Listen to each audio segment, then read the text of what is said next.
Verily Allah has purchased from the believers their persons and their property, that paradise may be theirs. So before we continue, this verse is like, okay, no, this verse, inna Allah ishtara min al-mu'minina anfusahum wa amwalahum bi anna lahumul jannah. Allah has purchased from the believers their own persons and properties, that paradise may be theirs. You may think that what Allah subhanahu wa ta'ala can purchase from human being, you'll be thinking like that. But these properties this verse is indicating is not these physical properties like wealth, all these shoes or clothes or something else like that. Because Allah subhanahu wa ta'ala is beyond all this. So these properties is our body, our eyes, our legs, the whole of our body. So how can you sell these properties to Allah subhanahu wa ta'ala? Allah subhanahu wa ta'ala has given you eyes to see. How are you using that eyes? Are you using those eyes in seeing those things that are prohibited in Islam or not? Or are you using them in seeing good things, in seeing halal things? Are you using your eyes to recite the Holy Quran, or are you using your eyes in a negative way? If you use your eyes in a negative way, then definitely at that point, it points to the conclusion that you didn't sell that property to Allah subhanahu wa ta'ala. But when you use it in reciting the Holy Quran, in doing so many things that Allah subhanahu wa ta'ala wants, at that time, you sell that property to Allah subhanahu wa ta'ala. And then your legs that Allah subhanahu wa ta'ala has given you.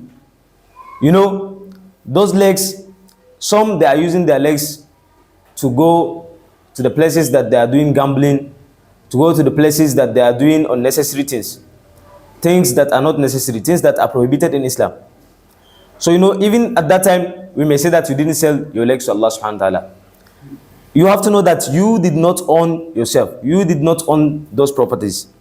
Those properties that you are seeing in your body is just Allah subhanahu wa ta'ala has given it to you. So that if you sell it for Him, then it's going to, not ordinary sale that we know in this world.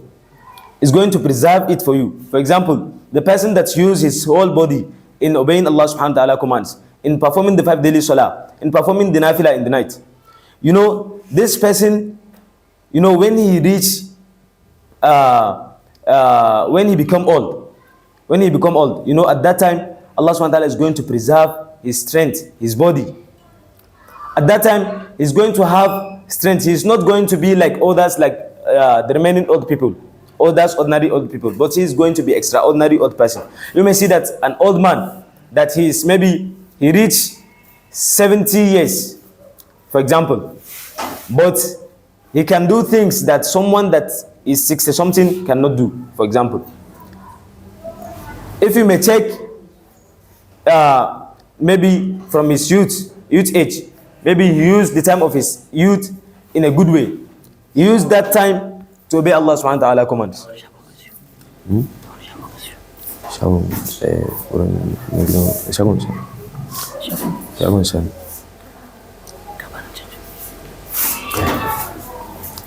So you may see someone that is old is doing activities that someone maybe in 60 or 65 years cannot do. So if you may check in his youth age, at that time he used his youth age in a good way. He used his youth in an extraordinary way, obeying Allah subhanahu wa ta'ala commands. So let's proceed.